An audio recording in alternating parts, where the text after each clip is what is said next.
seja convosco. Quero que você abra a sua Bíblia no Evangelho de Lucas, capítulo 9. Quero compartilhar uma palavra com você e o tema da nossa mensagem de hoje é Queira Servir a Deus.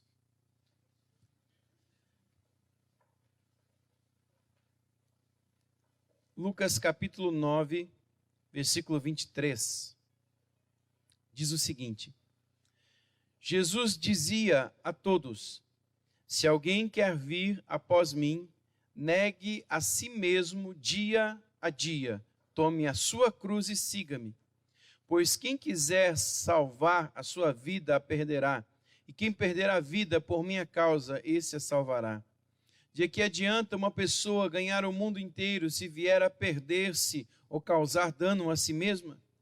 Pois quem se envergonhar de mim e das minhas palavras dele, se envergonhará o Filho do Homem quando vier na sua glória e na glória de seu Pai e dos seus santos anjos. Em verdade lhes digo que alguns dos que aqui se encontram de maneira nenhuma passarão pela morte até que venha o reino de Deus. Amém? Pode sentar em nome de Jesus. Quero compartilhar essa palavra com você, vai ser algo rápido. Aqui tá frio, né? Tá um friozinho, estamos chegando aí, passando depois da chuva vem o frio. Então, normalmente à noite cai bem um mocotó, né? Então dá para ser um pouquinho forte a palavra hoje? Amém? Você consegue segurar firme aí? Então aperta o cinto aí, porque vai ser uma noite não de conforto, mas um pouquinho de confronto para nós essa noite. Amém? Jesus ele está falando aos seus discípulos e eu quero aqui trazer para você a essência de que eu e você somos discípulos de Jesus. Amém? Nós precisamos entender isso. Porque como discípulos de Jesus nós temos um compromisso com Ele, com o reino de Deus, com a sua vontade. Embora Deus ele é soberano, Ele é Senhor sobre todas as coisas, Ele não controla a nossa vida. Por que Deus não controla a nossa vida? Porque se Deus estivesse no controle da minha vida, da sua vida, nós não pecaríamos. Nós não faríamos nada de errado. Nós só faríamos o que é certo. Se Deus estivesse totalmente no controle da minha vida e da sua, nós seríamos uma marionete nas mãos dele. E eu usei até um exemplo num lugar que eu fui ministrar recentemente. E eu perguntei o seguinte para uma pessoa, uma irmã casada, eu perguntei a ela: irmã, você gostaria que o seu marido permanecesse casado com você sem te amar, sem amar você de uma forma assim, aquele amor doador, aquele amor, porque não paixão, né? A paixão passa, mas o amor, a gente percebe depois de alguns anos de casado que o amor ele vira uma grande amizade, uma cumplicidade. E ela falou: de maneira nenhuma, pastor. Como que alguém vai ficar comigo se não gosta nem um pouquinho de mim?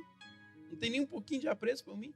Eu falei: não, irmã, é que imagina você é uma pessoa rica, que ganhou uma grande herança, que tem condições boas, ele está com você pelo que você pode dar para ele.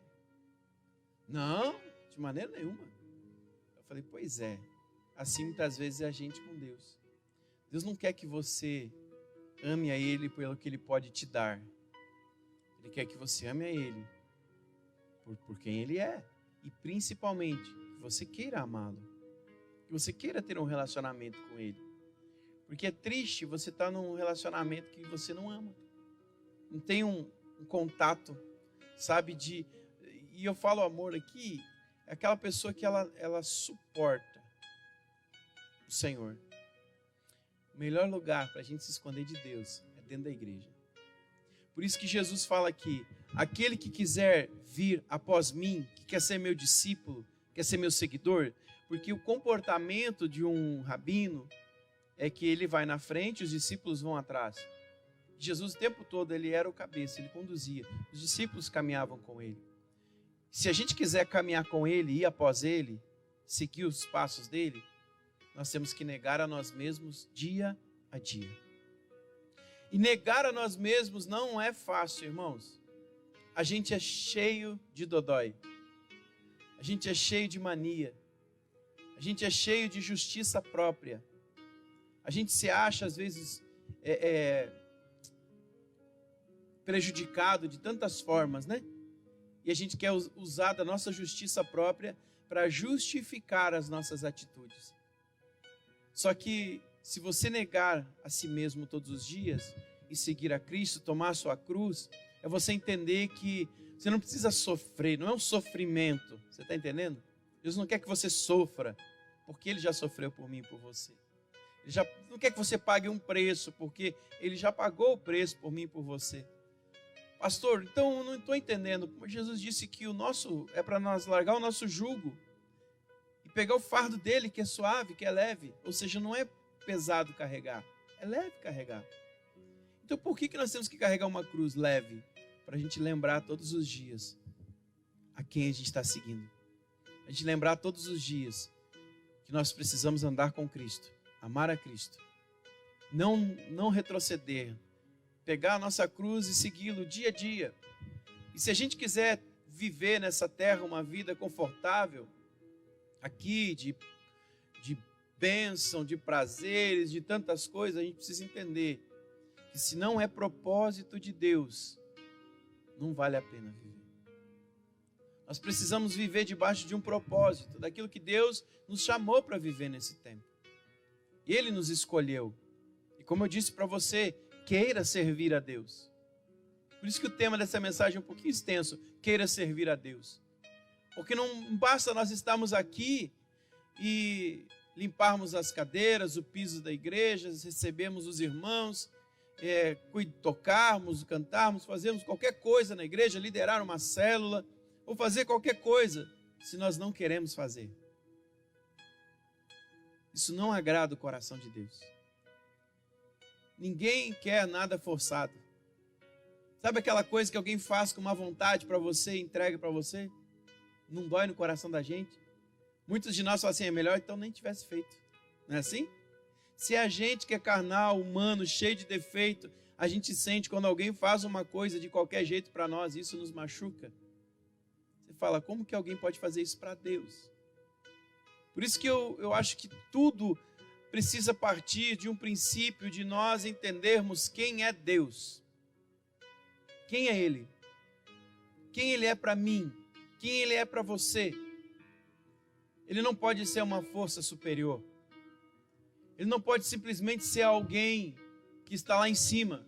Ou como algumas pessoas se referem, o cara lá de cima. Não. Eu preciso ter um relacionamento de intimidade com Ele. Eu preciso amá-lo como meu Pai.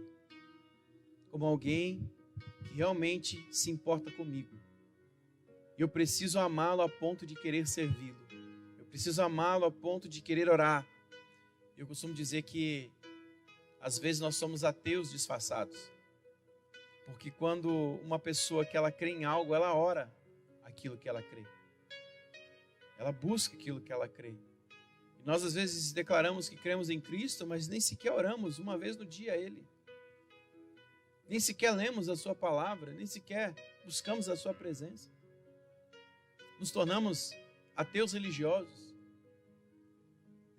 E às vezes, sabe, é mais fácil a gente respeitar alguém que realmente é ateu do que alguém que é um ateu religioso, que ele está vivendo de aparência. Por isso que, em nome de Jesus, nós precisamos tomar a nossa cruz, dia a dia, e segui-lo. E se eu tomar a minha cruz, eu não tenho direito de me ofender, eu não tenho direito de me chatear. Nós estamos vivendo hoje uma geração, desculpa a minha expressão, mimizenta. Eu lembro que no meu tempo de conversão, nós valorizávamos os nossos líderes espirituais, valorizávamos nossos pastores. Nós víamos eles como figuras de representação de Deus, não Deus, mas alguém com autoridade revestida de Deus. E nós honrávamos, nós ouvia a pregação, levávamos a sério aquilo e pegávamos os ensinamentos como direcionamento para nossa vida pessoal. Hoje, irmãos, muitas pregações, elas entram num ouvido e saem no outro de muitas pessoas. Mas não esqueça de uma coisa: o problema não está em quem fala. O problema está se está ouvindo ou não. Porque depois, no dia que nós chegarmos diante do Senhor, nós não vamos poder dizer: Deus, eu nunca ouvi. Nunca ninguém me falou isso. Deus pode puxar lá no telão do céu para você e dizer: olha, um dia você estava lá no culto tal e a palavra foi pregada para você.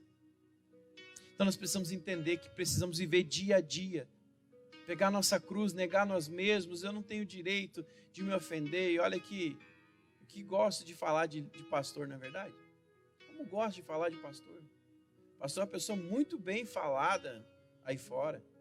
Todo mundo fala bem, ninguém critica, né? Agora você acha que é fácil para a gente que é líder, que é pastor, ouvir tanta coisa, sabendo que às vezes não é verdade, sabendo que não tem sentido, e você vir para cá e continuar pregando isso?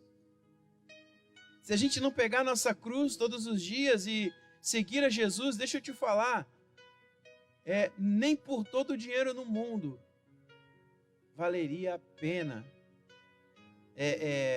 você estar na frente de um ministério, se não for por um chamado de Deus, por um propósito de Deus. Porque é muito melhor você estar trabalhando dentro da empresa, ganhando um salário, tendo tudo direitinho, seus benefícios, do que você tem que se preocupar com problemas de outras pessoas que não são os seus. Você tem que gastar tempo em oração por pessoas que às vezes nem sabem direito quem você é. Às vezes você está ali abraçando, conversando e tem alguém te julgando por trás. Às vezes ser apontado, ser caluniado, injustiçado, sem você ter o direito de se defender.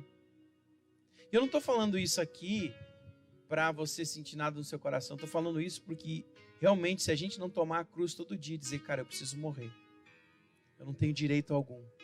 Se eu já entreguei minha vida para Jesus, ela não pertence mais para mim. Então eu não tenho direito de reclamar. Mas sabe qual que é a minha visão? Eu penso que tudo que eu passar nessa terra, seja de sofrimento, de dor, de calúnia, qualquer coisa, tudo que eu passar, Jesus é digno disso. Porque o que Ele passou por mim é infinitamente maior. E eu não posso sequer me dar o direito de reclamar disso. Então nós precisamos, irmãos, deixar de ficar argumentando algumas coisas. Está na hora de nós, como igreja, nos levantarmos e servirmos a Deus. Servirmos o Senhor, botar a mão na massa, fazer a diferença. Sabe, ser alguém que está aqui não por participar de um culto, mas você é um servo de Deus, uma serva de Deus. Ele te chamou, você é filho dele. Então pega a sua cruz. John Bevere fala no livro A Isca de Satanás, que a pior isca do diabo é a ofensa. Se você quer ver uma pessoa que foi fisgada pelo inferno, é uma pessoa ofendida. Porque a pessoa ofendida, ela se magoa, ela deixa a mágoa, o ressentimento entrar dentro dela, e ela dá um espaço para o espírito da ira. E aí, irmão, o coração fica obstinado. E ninguém mais presta, ninguém serve, porque ela está ofendida. Mas se eu já estou morto em Cristo, e já ressuscitei com Ele, morto não se ofende. Eu não tenho direito de me ofender. Eu tenho que pegar a minha cruz e seguir a Jesus. E deixar as coisas para trás. Você está entendendo isso? É forte. E a gente precisa entender o que Jesus está falando aqui. Aquele que se envergonhar de mim, se envergonhar do Evangelho, do Reino de Deus, esse também, o Filho do Homem, vai se envergonhar na sua volta. Sabe, nós não podemos nos envergonhar de ser cristão, de ser um agente do céu aqui na terra, um embaixador do céu aqui na terra. Tem pessoas que vão disfarçados para a empresa, ninguém sabe que é cristão. É óbvio que você não precisa colocar uma placa na sua cabeça dizendo: eu sou cristão. Não, porque o teu jeito de viver te denuncia. O seu comportamento no local onde você trabalha denuncia quem você é, se você é um filho de Deus ou não. Hoje pela manhã, ou foi no culto agora à tarde, um irmão compartilhou comigo o seguinte, que ele bateu o carro dele e alguns colegas de trabalho falaram para ele: cara, por que você não fugiu? Você ficou ali, a gente viu tudo que aconteceu, você podia ter fugido, a pessoa nunca ia te achar. o irmão chegou e falou para eles, olha, primeiro, porque não é certo fazer isso. Se eu errei, eu tenho que consertar meu erro, eu tenho que pagar pelo erro que eu cometi. Segundo, eu sou cristão. E o que vocês iam pensar de mim se eu fizesse isso? Vocês iam olhar e iam dizer, olha lá, fulano é cristão e agiu de forma errada. Sabe, as pessoas estão o tempo todo olhando para nós e elas querem ver Cristo em nós. Elas querem ver Jesus em nós. Porque se elas não verem Jesus em nós, a nossa mensagem não tem valor. Nossa mensagem não tem sentido, porque nós nos tornaremos pessoas hipócritas. Hipócrita é aquele que vive uma coisa e fala outra. Então nós precisamos realmente não nos envergonhar do Evangelho. Quando você vir para a igreja, irmão, pega sua Bíblia, traga ela no seu braço, põe ela debaixo do braço, que nem os cristãos antigamente faziam. Pastor, mas aí meu vizinho vai ver que eu sou crente. E qual o problema? Deixa ele ver. E é bom que ele veja, porque o dia que ele passar por um aperto, por uma dificuldade, ele sabe para quem pedir ajuda. Ele sabe para quem pedir oração. Não tem problema não. Não se envergonhe do Evangelho. Se alguém te perguntar, você é crente? Fala, sou cristão, sirvo a Deus, amo o meu Senhor. Porque as pessoas hoje acham que crente é ser meio, sabe, fora da casinha, ser meio doido. Irmão, Jesus não nos chamou para escandalizar. Jesus nos chamou para ser luz no meio das trevas. E por último, Jesus ele fala aqui dizendo que muitos não morreriam ali, naquela época, sem que eles vissem o reino de Deus. E aconteceu, porque quando Jesus subiu aos céus, os discípulos, depois em Atos 2, começaram a pregar o Evangelho. 3.000 almas foram batizadas com a pregação de Pedro. E muitos deles, talvez, viram Jesus falar essa parábola aqui. Ou contar essa orientação para os discípulos. Muitos deles viram a igreja ser implantada. Muitos deles viram o reino de Deus começar a ser implantado. Entenda, irmãos, nós vivemos um tempo da graça, mas a graça não é de graça. Você tem que pagar preço. Preço de orar, de jejuar, de buscar, de andar no caminho certo. E para terminar, eu quero pegar o último versículo desse capítulo, versículo 62. Quando Jesus ele diz o seguinte, ele estava aqui nessa parte, colocando à prova quem queria seguir ele, sabe? Vou colocar à prova mesmo, se você quer realmente me seguir. Aí ele começa, dizendo, olha, as raposas têm suas tocas, as aves têm seus ninhos, mas o Filho do Homem não tem onde reclinar a cabeça, tal, e outros, Jesus disse, siga-me, e ele disse, olha, deixa eu lá sepultar meu pai. Jesus fala para ele, deixa o morto enterrar o morto. O outro diz, deixa eu me despedir do meu pai e da minha mãe. Diz, não. Mas aqui ele diz o seguinte, ninguém que põe a mão no arado e olha para trás é apto para o reino de Deus. Ninguém que põe a mão no arado e olha para trás é apto para o reino de Deus, para ser usado nessa terra. E aqui fala de pessoas distraídas, porque segurar o arado, você tem que ficar olhando para frente, porque se você se descuidar, você sai da rota, você sai do caminho. Tem uma trilha, tem uma linha que você tem que arar, porque senão fica tudo torto, já imaginou? E normalmente, naquela época, era um do lado do outro, um arado do lado do outro. E se você saísse da linha, você podia bater em alguém, ou ia ficar um serviço mal feito. Então, por isso que Jesus fala que, olha, aquele que coloca a mão no arado e olha para trás, ele não está apto para o reino. Porque nosso caminho, a nossa jornada não é para olhar para trás. Nós temos que seguir para frente, para o alvo que é Cristo. Se passarmos por dificuldades nessa terra, irmãos, vamos dar glória a Deus por isso. Nós vamos continuar levando a nossa cruz, colocar a mão no arado e não olhar para trás. Deus te chamou para servi-lo. Queira servi-lo. Queira andar com Ele. Queira estar com Ele. Jesus, a gente começa a falar, mas Deus ele está no controle de tudo. Deus ele não quer estar no controle da tua vida.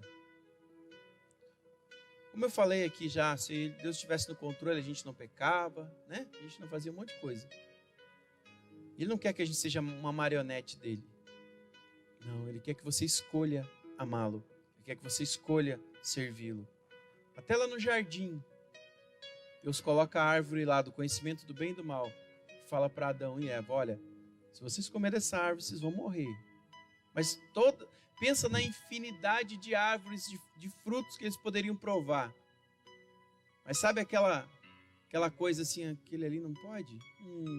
Mas por que não pode? Mas é tão bonito, mas é tão legal. Só uma vez, não vai ter problema. Cara, a escolha é sua. Deus poderia ter colocado anjos guardando, uma cerca de proteção, qualquer coisa, ou nem colocado a árvore lá. Mas Ele não quer que você esteja com Ele, porque você é forçado a estar. Ele quer que você queira estar com Ele. E Adão não quis, saiu do jardim. Mas graças a Deus pelo nosso segundo Adão, chamado Jesus, que nos reconectou, nos reconciliou com Deus. E hoje nós servimos a um Pai que nos ama, e que nos dá a oportunidade de servi-lo, de amá-lo, porque nós queremos assim fazer. Então, irmãos, não volta para trás. A gente está vivendo dias de pandemia, de tanta coisa, mas eu louvo a Deus por isso, sabia? Porque Deus nos escolheu para sermos a igreja que vai passar por essa crise. Quantas eras da igreja já teve? Isso inédito que está acontecendo conosco. É porque nós somos a igreja mais capacitada para esse tempo. Você já pensou se isso acontecesse há 50 anos atrás? Quantas igrejas talvez morreriam? Porque não teria live, não teria internet, não teria transmissão, não teria YouTube, não teria nada. Nem sequer um celular. Mas porque nós somos a igreja desse tempo. Deus permitiu que isso acontecesse nesse tempo. Volto a dizer, eu não creio que foi Deus que criou o vírus. Mas Ele permitiu que eu e você fôssemos a igreja desse tempo. Para vencermos nesse tempo. Eu louvo a Deus porque nós não estamos fazendo as nossas células. Mas as microcélulas, você que está fazendo a célula na sua casa, você não sabe o bem que você está trazendo para dentro do seu lar, da sua família. Só nessa semana, 4 pessoas decidiram pelo batismo nas nossas microcélulas. E 2 pessoas aceitaram a Jesus. Você sabe o que é isso? O impacto que isso tem no reino de Deus? É como se o inferno estivesse dizendo, nós paramos a igreja. Jesus fala, não, continuo salvando pessoas. Nós continuamos ganhando almas. Nós continuamos avançando. Porque afinal de contas, o que vale não é os recursos materiais que nós como igreja podemos ter. Mas o que conta para Deus é se nós estamos sendo produtivos para o reino. Se estamos dando fruto, mesmo em tempos de crise. E eu louvo a Deus por essa igreja. E eu amo ser pastor dessa igreja. Porque mesmo em tempo de crise, é uma igreja que frutifica. É uma igreja que gera filhos para Deus. É uma igreja que está ganhando almas. São pessoas comprometidas com o reino de Deus. Que querem servir o Senhor. Querem amar o Senhor. Querem caminhar com o Senhor. E querem andar com Ele. E eu louvo a Deus pela sua vida. Que tinha todas as desculpas para não estar aqui. Mas você ama servir o Senhor. E quer estar na presença dEle. Fique de pé em nome de Jesus. E não esqueça. Deseje amá-lo. Deseje servi-lo. Queira servir o Senhor. Tenha um relacionamento profundo com Ele. Volte ao princípio de todas as coisas. Se você está longe do Senhor, comece a orar. Faça um propósito com Deus. Faça um propósito com o Senhor. Essa semana nós vamos estar orando por vocês. Buscando o Senhor para que Deus possa trazer um tempo de avivamento, de transformação, de mudanças. Mas creia, irmãos. O propósito que Deus tem, o plano, o projeto que Deus tem na sua vida é muito maior do que você pode imaginar. Então não fique dando muito ibope para as lutas, para as provações. Não fique dando muito ibope para algumas coisas, mas entenda o seu propósito. E eu sempre digo, brincando agora um pouquinho com você aqui, que água parada cria dengue. Cristão parado cria dengo. Então não seja um dengoso. Se levante e comece a servir o Senhor. Ah, pastor, mas agora está tão difícil, não posso isso, não posso aquilo. Usa as ferramentas que Deus te deu nessa geração. Deus te deu um celular com acesso à câmera, com acesso a videochamada, Deus te deu o Instagram, Deus te deu o Facebook, Deus te deu tanta ferramenta aí para você fazer, WhatsApp, né? Para você fazer a vida de alguém um pouco mais leve essa semana. Então leve uma palavra de amor, de esperança para as pessoas que estão sofrendo. Quantas famílias estão entrando em depressão, pessoas entrando em depressão, tendo crises de ansiedade por conta desse tempo. Então, nós como igreja temos a resposta, que é Jesus. Quero orar com você. Pai, em nome de Jesus, muito obrigado, Deus, pelo privilégio de estarmos aqui. Mas muito obrigado ainda, Senhor, porque o Senhor nos escolheu. E eu estou diante de uma igreja que colocou a mão no arado e não vai voltar atrás. Estou diante de pessoas que escolheram te servir nessa terra e que não vão abandonar esse propósito, esse projeto. Pessoas que vão se relacionar contigo, Deus, não pelo que o Senhor pode dar, mas por quem o Senhor é. E nós amamos te amar, Senhor, porque estar contigo é um privilégio. Ter dentro de nós o teu Espírito Santo é um privilégio de poucos. E nós, como tua noiva, como tua igreja, podemos entender isso. E fomos chamados para esse tempo, temos a resposta para essa geração. Fomos chamados para abençoar pessoas. Pai, nos livra de nós mesmos, da nossa autojustiça, Senhor, do nosso senso, às vezes, de nos magoarmos facilmente, nos entristecermos facilmente. Senhor, nos livra disso para que isso não venha ofuscar ou nos tirar do propósito, nos fazer olhar para trás, para situações que não levam a nada, mas nos conduz a continuar firmes na caminhada que é Cristo, sabendo que, por mais que alguns anos ainda resta de vida para nós aqui nessa terra, há uma eternidade nos esperando em Ti, há uma eternidade nos esperando no Senhor, e o que o Senhor tem preparado para nós ainda é muito maior do que qualquer coisa que possamos viver nessa terra. Abençoa cada um dos meus irmãos agora, e que em tempos de guerra, em tempos de crise, em tempos de dificuldade, ou em tempos de abastança, em tempos de prosperidade, nós possamos louvar o Teu nome, seja em qual for a situação. Tu és o Senhor, e nós não vamos largar a nossa cruz, vamos continuar firmes no propósito ao qual nós somos chamados, porque o Senhor nos escolheu, e nós não fomos escolhidos por pessoas, mas por um Deus que acredita em cada um de nós, em nome do Senhor Jesus. Se você crê, aplauda e glorifique o Senhor nessa noite, em nome de Jesus.